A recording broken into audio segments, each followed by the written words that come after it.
তোকে আজকে বলছিলাম ভোরবেলায় পড়বি।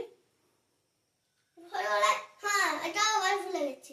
ভোরবেলায় উঠে পূজা করবি। এখন 8টার সময় পূজা করার সময়, 8টার সময় পূজা করার সময় ভোর থেকে উঠবি, ভোর 4টা থেকে ব্যায়াম করবি, খাবি, টিউশন যাবি।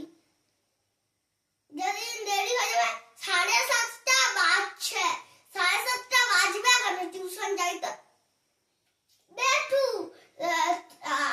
1 ঘন্টা টিউশনে আবার পড়ু, যাইতে হবে নি। অত 7:30টায় যাইতে হবে না, ওখানে তোরা দেরি হয়নি।